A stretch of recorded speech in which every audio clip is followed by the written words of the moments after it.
The morning sun cast long shadows across the Naval Base San Diego as Lieutenant Zara Brooks finished her usual 5-mile run.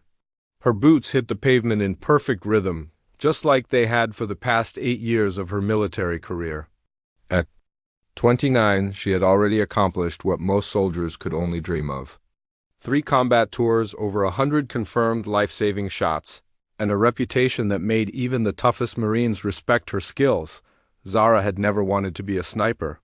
Growing up in Detroit, she watched her neighborhood struggle with violence and poverty. Her father worked double shifts at the auto plant while her mother cleaned offices at night. They had big dreams for their daughter, hoping she would become a doctor or lawyer. But when Zara enlisted right after high school, they supported her choice, even though they worried about their little girl going to war. What started as a way to pay for college quickly became something much bigger. Zara discovered she had a gift, not just for shooting, but for saving lives. In Afghanistan, she spent countless hours watching over her fellow soldiers through her scope. While other snipers talked about their kills, Zara counted her saves. Every time she spotted an enemy before they could hurt her team, every time she provided cover fire that brought everyone home safely, she added another number to her personal tally. Her commanding officers noticed her talent immediately.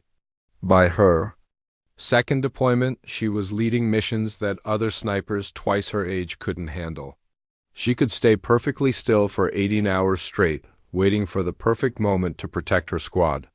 Her fellow soldiers started calling her guardian angel, though she always rolled her eyes at the nickname, but success in the military came with a price. The longer she served, the more enemies she made, not just overseas but sometimes within her own ranks. Some male soldiers resented taking orders from a woman, especially one who outperformed them consistently. Others questioned whether she truly belonged in such an elite unit. Zara learned to ignore the whispers and focus on her mission, but the constant doubt from others began to wear on her spirit. That Tuesday morning started like any other. After her run, Zara grabbed coffee from the base cafeteria and headed to her office to review intelligence reports. She had been working on something troubling for weeks now. Weapons were disappearing from military bases across California and somehow ending up on the streets in gang violence. The pattern was too organized to be random theft, and too sophisticated to be the work of outside criminals alone. Her investigation had led her to suspect someone within the military was involved. She had spent late nights going through shipping records, personnel files, and incident reports. The more she dug, the clearer it became that this was an inside job. Someone with high-level access was systematically stealing weapons and selling them to the highest bidder. Zara had tried to bring her concerns to her superiors multiple times, but each time she was told to focus on her regular duties. Her commanding officer, Colonel Raymond Hayes, seemed particularly annoyed whenever she brought up the weapons thefts. He would dismiss her concerns and remind her that military police were handling the investigation. But Zara knew the military police were getting nowhere and more weapons were disappearing every week. She had just finished reviewing another suspicious shipping manifest when her office door burst open. 6 federal agents in dark suits surrounded her desk, their faces serious and professional. The lead agent, a tall man with gray hair, stepped forward and showed his badge. "Lieutenant Brooks, you're under arrest for conspiracy to traffic illegal weapons, theft of military property, and violation of the Arms Export Control Act," he announced in a voice that carried no emotion. Zara felt the world tilt around her.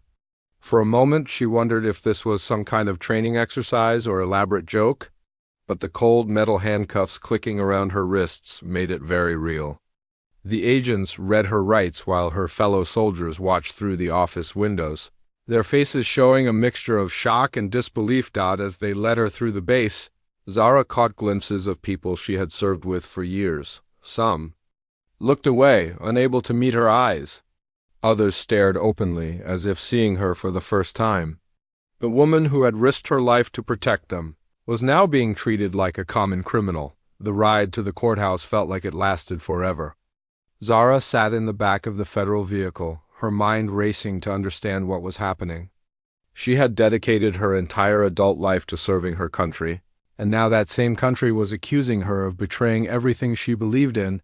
The courthouse was already swarming with reporters when they arrived. Someone had tipped off the media, and camera crews lined the steps leading to the building. Zara kept her head high as photographers captured every moment of her humiliation. She could already imagine the headlines that would appear on news websites within the hour. Inside the courthouse, the reality of her situation became even clearer.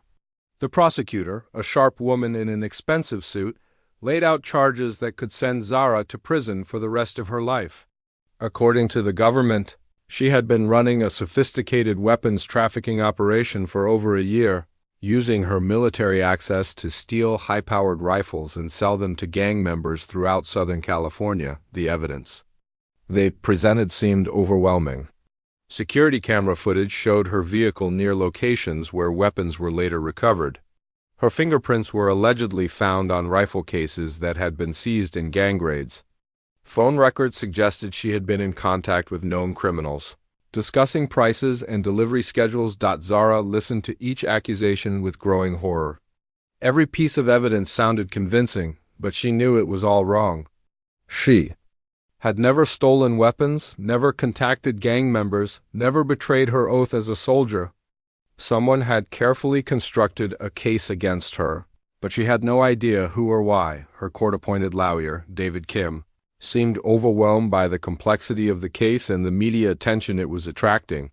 He was a good man who had handled many military cases, but this was different. The government was treating Zara like a high-priority target, bringing their best prosecutors and unlimited resources to ensure her conviction. When the judge denied her bail request, citing her military training as making her too dangerous to release, Zara felt her last hope disappear. She was led back to her cell in shackles, the same hands that had protected American soldiers now bound like those of a common criminal. That night, lying on a thin mattress in the county jail, Zara stared at the ceiling and tried to make sense of what had happened. Someone had gone to incredible lengths to frame her, using her own investigation against her. The weapons she had been trying to track down had somehow become evidence of her own guilt. Her family was devastated. Her parents drove from Detroit as soon as they heard the news, her mother crying throughout the entire phone call.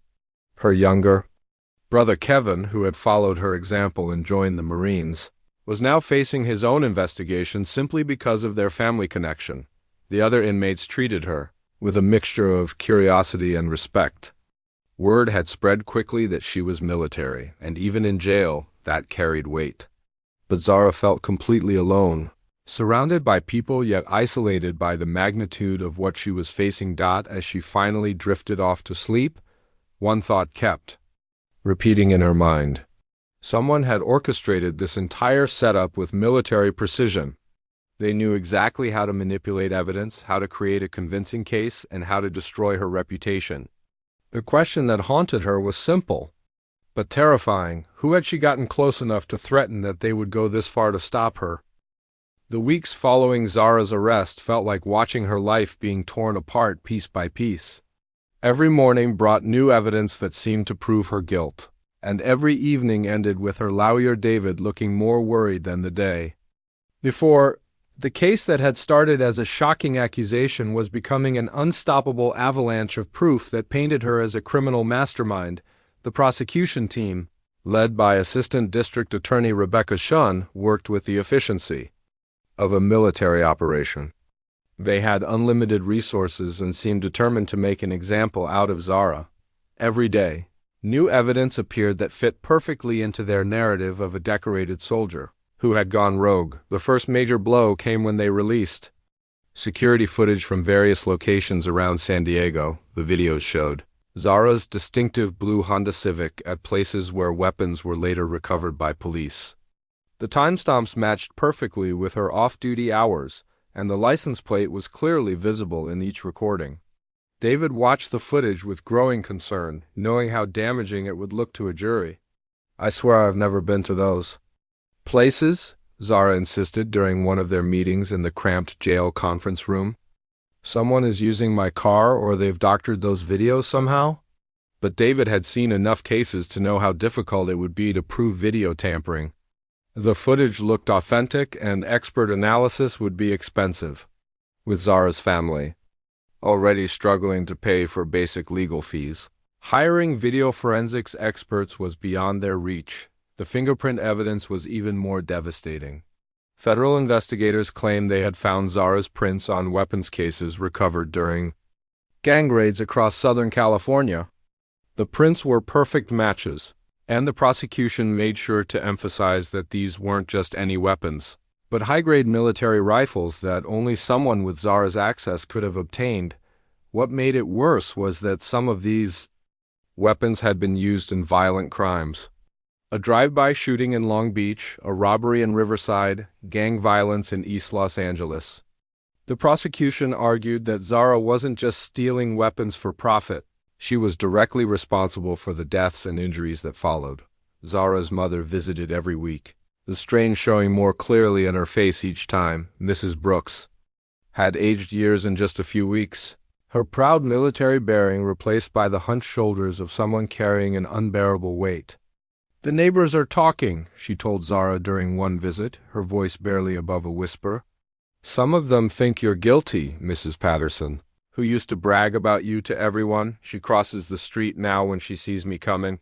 The media coverage was relentless and brutal. News stations ran stories about the fallen Navy SEAL and the sniper-turned-criminal almost daily.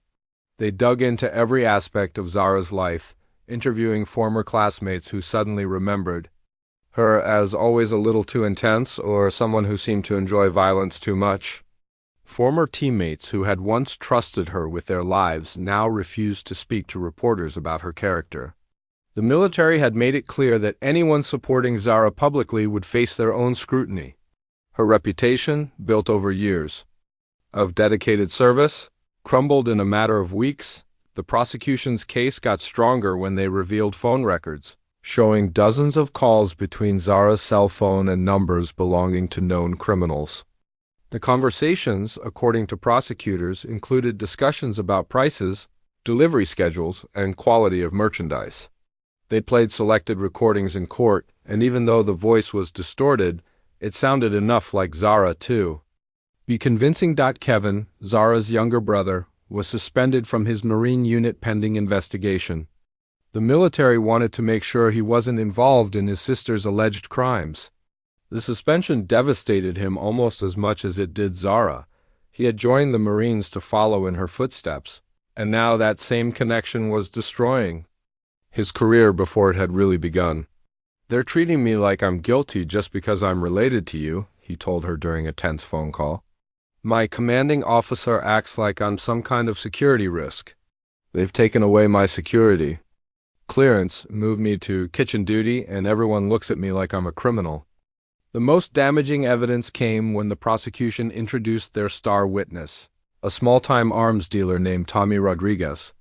Rodriguez had been arrested on unrelated charges but agreed to cooperate in exchange for a reduced sentence. His testimony was detailed, specific, and absolutely devastating, according to Rodriguez. Zara had approached him about 6 months earlier, claiming she could provide high-quality military weapons for the right price. He described their first meeting in a coffee shop near the naval base, where she supposedly laid out her entire operation. She knew exactly which weapons would be most valuable on the street, which ones were easiest to steal without being noticed, and how to time the thefts to avoid detection. Rodriguez painted a picture of Zara as cold and calculating, someone who had become addicted to the adrenaline and power of her military role. When her deployments ended, according to his testimony, she found trafficking weapons was a way to maintain that excitement while making serious money. "She told me she was tired of risking her life for a government that didn't appreciate her," Rodriguez testified. "Said she deserved better than a soldier's salary after everything she'd done. The lady was smart, I'll give her that. She had it all figured out." He even produced text messages that allegedly came from Zara's phone discussing specific weapons, prices, and delivery locations. The messages used military terminology and showed knowledge that only someone with Zara's background would possess. David tried his best to challenge Rodriguez's testimony during cross-examination, but the man was well prepared. He had answers for everything, and his story never changed, no matter how David approached it. Worse, some of his claims were backed up by the physical evidence that prosecutors had already presented. The prosecution also brought in gang members, who had been granted immunity in exchange for their testimony. They described the sudden appearance of high-quality weapons on the streets, weapons that were far superior to anything they had access to before. The timing of these weapons coincided exactly with when Zara allegedly began her trafficking operation. One gang member, a young man named Carlos who couldn't have been more than 20, described how the new weapons changed everything in his neighborhood. "Before, we had old guns, cheap stuff that jammed half the time," he testified. "Then these military-grade rifles started showing up. Clean, reliable, deadly. Word was they came from someone inside the military who needed money." As each piece of evidence was presented, Zara felt herself sinking deeper into a hole she couldn't climb out of. The case against her was so thorough, so detailed, that even she sometimes wondered if she was losing her mind. Could she have somehow done these things and blocked them from her memory? Could the stress of military service have affected her more than she realized? But deep down, she knew the truth. She was innocent. Every piece of evidence was either fabricated or planted. Someone had gone to incredible lengths to frame her, using her own investigation into weapons trafficking as the foundation for their case against her. The question that haunted her was why. Who had she gotten close to discovering that they would go this far to stop her? The answer, she realized, had to be someone with access to military records. Someone who knew her schedule, someone who could manipulate evidence and coordinate with criminals on the outside. Someone who had been watching her investigation from the beginning and had decided she was getting too close to the truth. As she sat in her cell each night, listening to the sounds of other inmates settling in for another night behind bars, Zara knew that tomorrow would bring more evidence, more proof of her guilt in a crime she never committed. The person who had framed her was still out there, still trafficking weapons, still destroying lives. And unless she could find a way to prove her innocence, they would continue their operation while she spent the rest of her life in prison for their crimes. The morning of the trial, Zara woke up before dawn in her jail cell. She had barely slept for weeks, and today felt like walking toward her own execution. Outside her small window, she could see news vans already lining up in the courthouse parking lot. This wasn't just any trial anymore. It had become a national story about a decorated war hero who had supposedly betrayed everything she stood for. The courthouse was packed by 8 in the morning. Every seat in the gallery was filled with reporters, curious onlookers, and people who had followed the case from the beginning. Zara's parents sat in the front row behind the defense table, her mother clutching a small American flag pin that Zara had given her after her first deployment. Judge Patricia Williams called the court to order, and Zara felt the weight of hundreds of eyes watching her every move. She had been in combat situations where her life hung in the balance, but nothing had prepared her for this kind of pressure. Here, she couldn't fight back. She could only sit and watch as her life was dissected in front of strangers. Prosecutor Rebecca Shun stood up to deliver her opening statement, and Zara immediately knew she was outmatched. Chun was polished, confident, and had clearly prepared for this moment for months. She wore a sharp navy suit and spoke with the authority of someone who had never lost a case this important. "Ladies and gentlemen of the jury," Chun began, her voice carrying to every corner of the packed courtroom, "the defendant sitting before you is not the hero that some people want you to believe she is.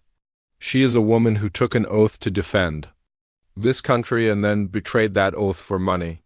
Chun walked slowly in front of the jury box, making eye contact with each juror as she spoke. "Over the next few days, you will hear evidence that proves beyond any doubt that Lieutenant Zara Brooks used her military training, her security clearance, and her access to weapons to run a sophisticated trafficking operation that put deadly firearms into the hands of criminals."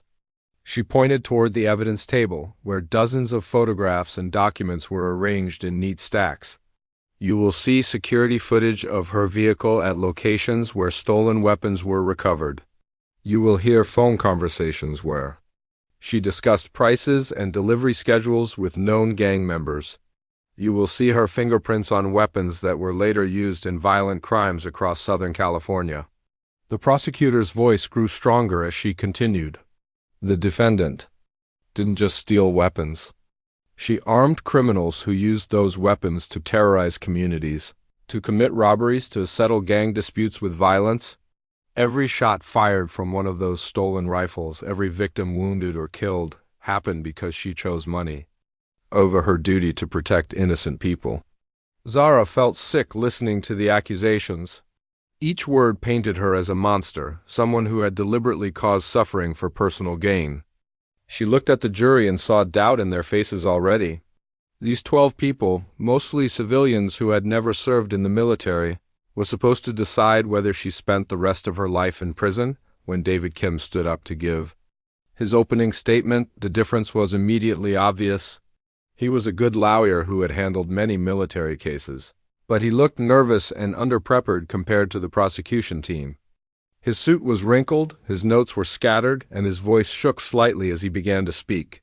"Members of the jury, my client is innocent," David said, but even Zara could hear the uncertainty in his voice. "Lieutenant Brooks has served this country with honor for 8 years. She has risked her life to protect American soldiers and has never given anyone reason to doubt her integrity." David tried to challenge the evidence, suggesting that someone had framed Zara, but his explanations sounded weak compared to the prosecution's confident presentation. He didn't have the resources to hire expert witnesses or conduct his own investigation. He was asking the jury to believe in Zara's character while the prosecution had boxes of physical evidence. The first witness was FBI agent Michael Torres, who had led the investigation into the weapons trafficking ring. Torres was an experienced investigator who presented the evidence with the calm authority of someone who had testified in hundreds of cases. He walked the jury through security footage that showed Zara's car at multiple locations where weapons were later found. The videos were clear, the license plates were visible, and the timestamps created a pattern that was impossible to ignore.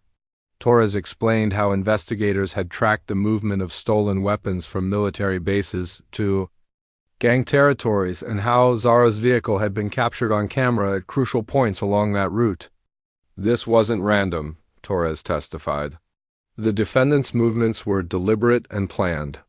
She knew exactly where to go and when to be there to avoid detection." David tried to suggest during cross-examination that the videos could have been doctored or that someone else might have been driving Zara's car, but Torres had answers for everything. The FBI had verified the authenticity of the footage, and there was no evidence that anyone else had access to Zara's vehicle. The fingerprint expert was even more damaging. Dr. Patricia Hoffman had 30 years of experience in forensic analysis and had testified in over 200 criminal cases. She explained how Zara's fingerprints had been found on weapons cases recovered during gang raids, and how the quality of the prints proved that Zara had handled these items recently. "These are not old prints or contamination from previous handling," Dr. Hoffman testified. "These are clear, complete fingerprints that were left when the defendant directly touched these weapon cases. The ridge patterns, the pressure points, everything matches perfectly with the defendant's known fingerprints." David's cross-examination focused on the possibility that the prints had been planted or transferred from other sources, but Dr. Hoffman dismissed these suggestions with scientific certainty. The jury seemed impressed by her credentials and convinced by her testimony. The most devastating moment came when Tommy Rodriguez took the witness stand. The small-time arms dealer had cleaned himself up for court, wearing a suit that made him look almost respectable.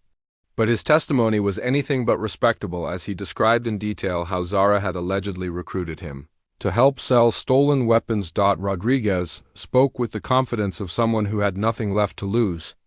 He was already facing prison time on other charges, so cooperation was his only chance at a reduced sentence.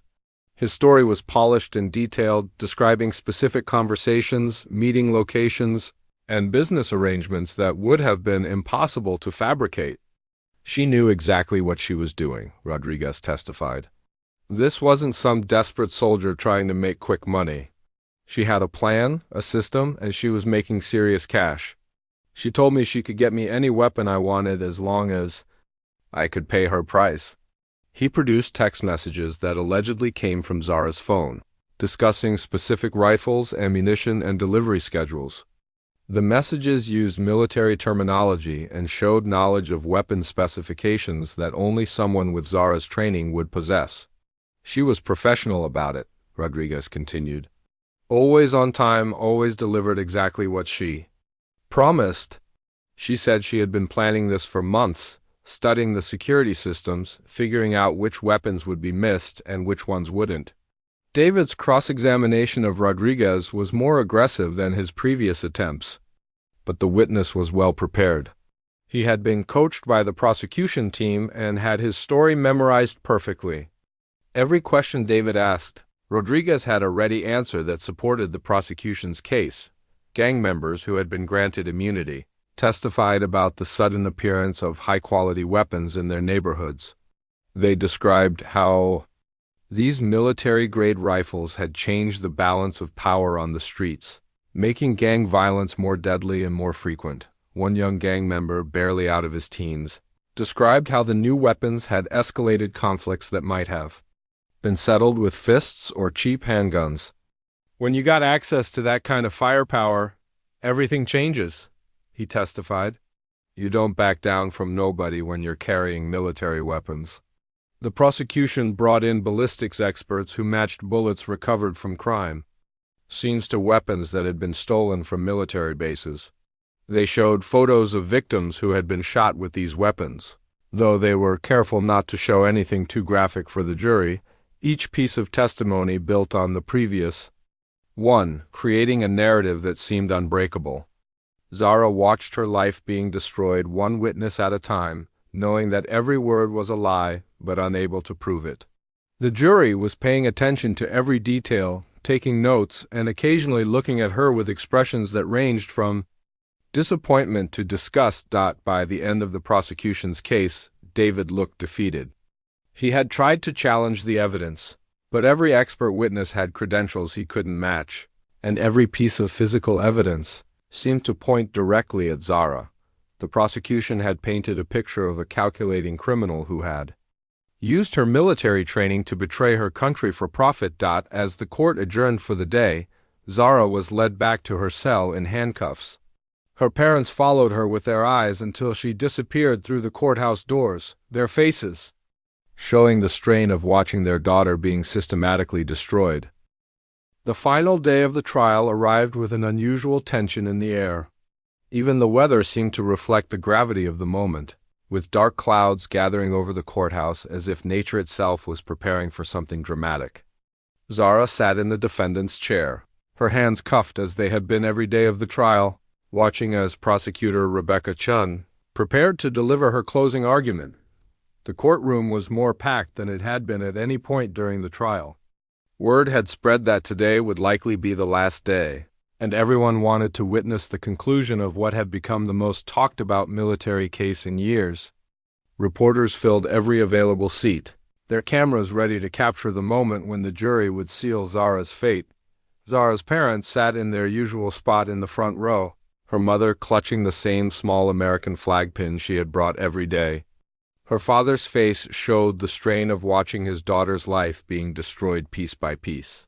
They had aged years in the few months since this nightmare began, their proud military bearing replaced by the hunched shoulders of people carrying an unbearable burden. Chun stood up and walked confidently to the center of the courtroom, her polished appearance and commanding presence making it clear that she was about to deliver the performance of her career.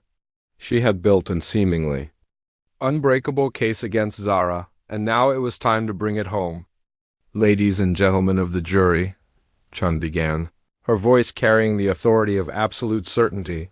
Over the past week, you have heard overwhelming evidence that proves the defendant's guilt beyond any reasonable doubt. You have seen security footage, fingerprint evidence, phone records, and witness testimony that all point to one inescapable conclusion. She paused for effect, letting her words sink in before continuing. Lieutenant Zara Brooks betrayed her oath, betrayed her country, and betrayed every soldier who trusted her to protect them. She used her position of trust to steal military weapons and sell them to criminals, knowing full well that those weapons would be used to harm innocent people. Chin walked slowly in front of the jury box, making eye contact with each juror as she had done throughout the trial. The defense wants you to believe that this decorated soldier was framed by some mysterious conspiracy. But conspiracy theories cannot explain away fingerprints, video footage, and recorded phone conversations. The evidence doesn't lie, and the evidence proves that the defendant is guilty. The prosecutor's closing argument was masterful, weaving together every piece of evidence into a compelling narrative that painted Zara as a cold, calculating criminal who had planned her crimes for months. Chun reminded the jury of Tommy Rodriguez's detailed testimony, the ballistics evidence linking stolen weapons to violent crimes, and the financial records showing unexplained deposits into accounts linked to Zara. This is not about a good soldier who made a mistake, Chun concluded, her voice rising with conviction. This is about a criminal who wore a uniform while she betrayed everything that uniform represents. The defendant must be held accountable for her actions, and that accountability begins with your verdict of guilty. As Ching returned to her seat, the courtroom fell silent except for the sound of rain beginning to fall against the tall windows. David Kim looked nervous as he stood up to deliver his closing argument, knowing that he was fighting an uphill battle against overwhelming evidence and a prosecution team that had outmatched him at every turn. David's closing argument was heartfelt, but desperate. He reminded the jury of Zara's service record, her decorations, and the lives she had saved during her deployments.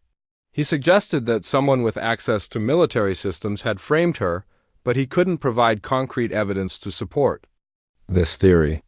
His voice shook with emotion as he pleaded with the jury to consider that an innocent woman's life hung in the balance.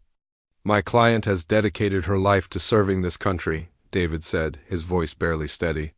"She has risked everything to protect American soldiers and American citizens. The prosecution wants you to believe that she suddenly became a criminal for money, but where is the evidence of wealth? Where are the expensive cars, the luxury lifestyle, the signs that she was living beyond her means?" But even as David spoke, Zara could see in the jurors' faces that they had already made up their minds. The prosecution's case had been too thorough, too convincing. The physical evidence was overwhelming, and the witness testimony had been devastating. David's appeals to Zara's character felt weak compared to the mountain of proof that seemed to establish her guilt. Judge Williams was about to give the jury their final instructions when something unexpected happened.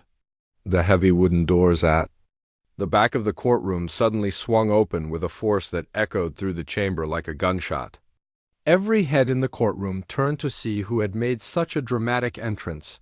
A figure in crisp navy dress whites strode purposefully down the center aisle, the sound of polished shoes clicking against the marble floor with military precision. The person walking toward the front of the courtroom commanded immediate attention, not just through their entrance, but through the sheer presence they brought to the room. Admiral Victoria Hayes was a legend in the Navy, a woman whose career had spanned 3 decades and included commands that most officers could only dream of. Her uniform displayed ribbons and medals that told the story of a lifetime of distinguished service, including combat deployments, peacekeeping missions, and leadership roles at the highest levels of the military. The Admiral's appearance was striking not just for her impressive credentials, but for the timing of her arrival. She had entered at the exact moment when it seemed like all hope was lost for Zara.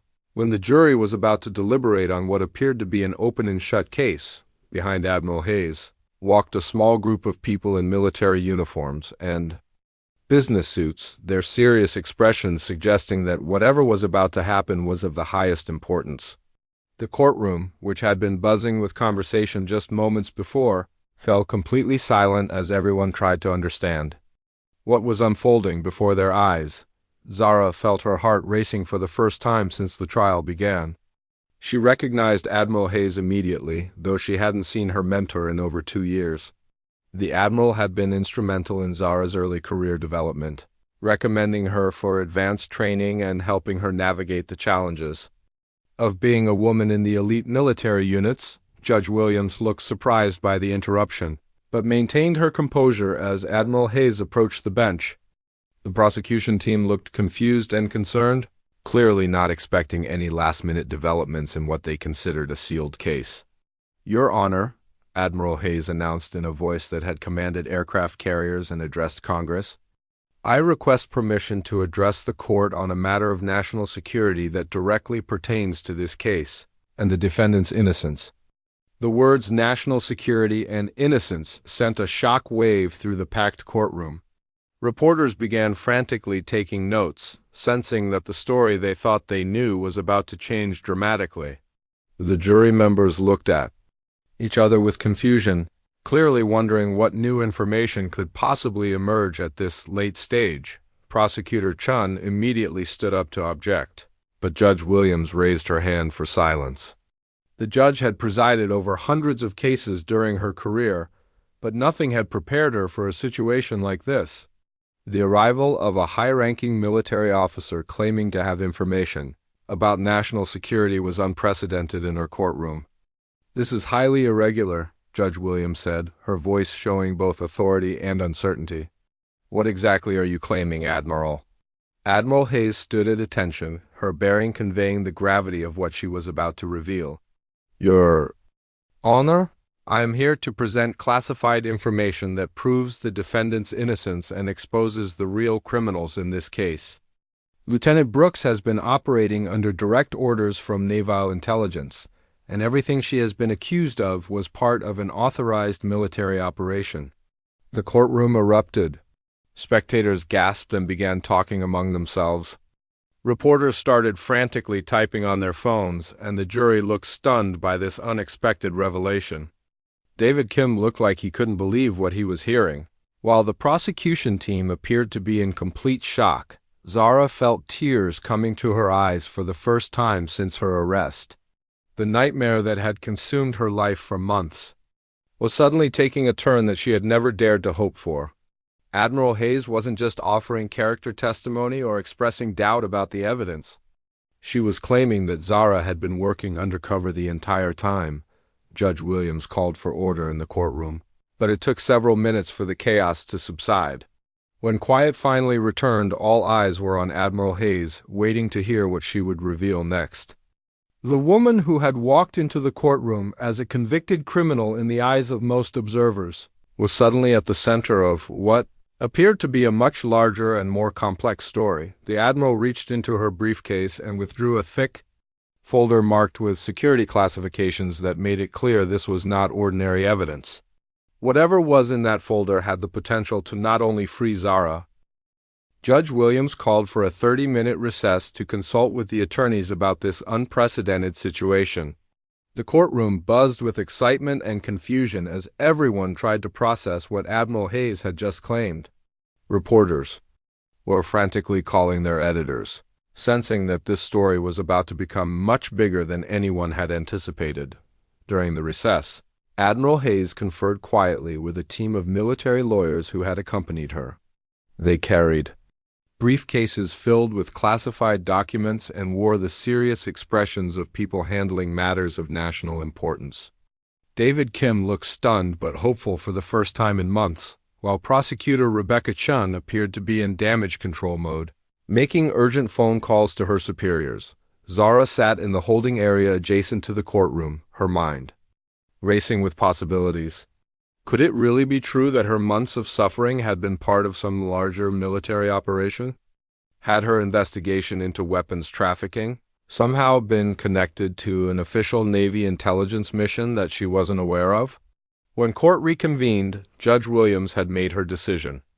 Given the extraordinary nature of these claims and their potential impact on national security, I am going to allow Admiral Hayes to testify.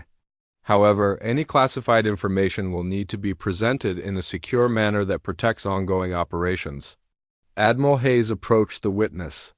Stand with the bearing of someone who had testified before Congress and briefed presidents.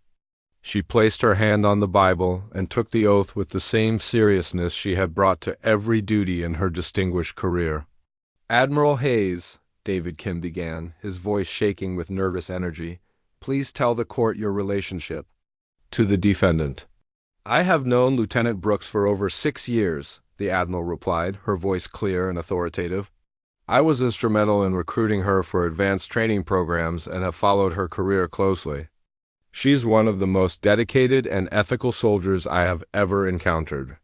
David took a deep breath before asking the question that everyone in the courtroom was waiting for. Admiral, you mentioned that Lieutenant Brooks was operating under orders from Naval Intelligence. Can you explain what you mean? Admiral Hayes looked directly at Zara before answering. And for the first time in months, Zara saw something in someone's eyes that she had almost forgotten existed: absolute belief in her innocence. 8 months ago, Naval Intelligence identified a sophisticated weapons trafficking ring that had infiltrated multiple military installations across the West Coast. This wasn't the work of outside criminals, but a conspiracy involving high-ranking military personnel who were using their access to steal and sell weapons to organized crime. The Admiral paused to let this information sink in before continuing. Lieutenant Brooks had been conducting her own investigation into missing weapons, and her findings brought her to our attention. Rather than shut down her investigation, we decided to use her dedication and skills to help us expose the entire network. Prosecutor Chun stood up to object, but Judge Williams waved her down. The entire courtroom was hanging on every word Admiral Hayes spoke. We approached Lieutenant Brooks and asked her to go undercover. Her mission was to make contact with criminal elements, gather evidence about how the trafficking network operated, and identify the military personnel involved. Every meeting she attended, every phone call she made was part of an authorized intelligence operation. Admiral Hayes opened the classified folder she had brought and withdrew several documents. These are copies of Lieutenant Brooks's mission orders, signed by the Secretary of the Navy himself. They authorize her to engage in activities that would normally be considered criminal in order to expose this trafficking ring. The documents were passed to Judge Williams, who examined them carefully. The official seals, signatures, and classification markings were clearly authentic. David Kim looked like he could barely contain his excitement, while the prosecution team appeared to be in complete shock. Admiral, David continued, what about the evidence presented against Lieutenant Brooks? The fingerprints, the security footage, the witness testimony? Admiral Hayes's expression hardened. Much of that evidence was fabricated by the real criminals to frame Lieutenant Brooks when they discovered she was investigating them. The security footage was doctored, the fingerprints were planted, and the phone records were manipulated to make it appear that she was coordinating with gang members when she was actually reporting to her intelligence handlers. The Admiral turned to look at Tommy Rodriguez, who had been sitting in the witness section throughout the trial. Mr. Rodriguez, there was actually a naval intelligence asset working with us to gather information about the trafficking network. His testimony against Lieutenant Brooks was part of his cover story, designed to protect the ongoing operation. Rodriguez looked uncomfortable under the Admiral's gaze, shifting in his seat as murmurs spread through the courtroom. The man who had been the prosecution's star witness was apparently working for the same intelligence operation as Zara. But why wasn't this information revealed earlier? Judge Williams asked. Why was Lieutenant Brooks allowed to stand trial if she was working under orders? Admiral Hayes's expression became grim. Because we discovered that the conspiracy included individuals within the prosecutor's office and local law enforcement. We couldn't reveal the operation without compromising other ongoing investigations and putting Lieutenant Brooks in even greater danger. The Admiral withdrew another set of documents from her folder. 3 days ago, we completed our investigation and arrested Colonel Raymond Hayes, Lieutenant Brooks's former commanding officer, along with 2 other high-ranking military personnel and several civilian contractors. They were the ones actually running the trafficking operation. The courtroom erupted again as people processed this revelation. Colonel Hayes, the man who had dismissed Zara's concerns about weapons theft, had been the mastermind behind the entire operation. He had used his position to silence her investigation and then orchestrated her arrest when she got too close to the truth. Colonel Hayes learned about Lieutenant Brooks's undercover mission through his contacts in military intelligence. Admiral Hayes continued, He realized that she was going to expose him, so he used his access to plant evidence and manipulate the investigation.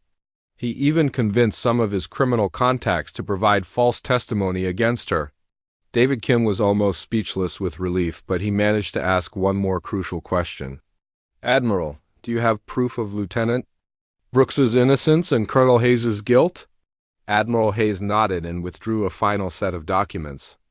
We have recorded conversations between Colonel Hayes and his criminal associates discussing how to frame Lieutenant Brooks.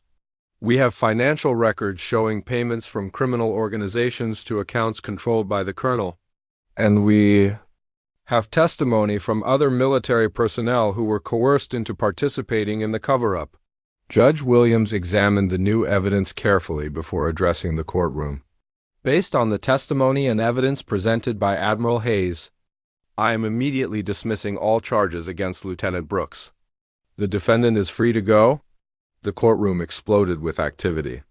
Reporters rushed to file their stories, spectators cheered and applauded, and Zara's parents broke down in tears of relief. David Kim pumped his fist in the air while the prosecution team sat in stunned silence, their seemingly perfect case completely destroyed. A bailiff approached Zara and removed the handcuffs that had bound her for months. As the metal fell away from her wrists, she felt like she was waking up from the worst nightmare of her life. The woman who had entered the courtroom as a convicted traitor was walking out as a vindicated hero. Admiral Hayes approached Zara as she stood up from the defendant's table. Lieutenant Brooks, on behalf of the United States Navy and the Secretary of Defense, I want to apologize for what you have endured. Your dedication to duty and willingness to sacrifice your reputation for the success of this mission represents the highest ideals of military service. The Admiral reached into her jacket and withdrew a small blue box. It is my honor to present you with the Navy Cross for extraordinary heroism in the performance of your duties. Your actions prevented countless weapons from reaching criminal organizations and exposed a conspiracy that could have compromised military operations for years. Right there in the courtroom, surrounded by reporters and spectators, Admiral Hayes pinned the Navy Cross to Zara's civilian clothes. The medal, one of the highest honors the Navy could bestow, represented recognition not just of her innocence, but of her exceptional service under impossible circumstances. Zara's parents rushed forward to embrace their daughter, tears streaming down their faces. Her mother held her tight and whispered, "We never stopped believing in you, not for a single day." Her father, a man who rarely showed emotion, openly wept as he hugged the daughter he thought he might never see free again. As they left the courthouse together, Zara was met by a crowd of supporters who had gathered outside. Many were veterans and active military personnel who had followed her case and believed in her innocence.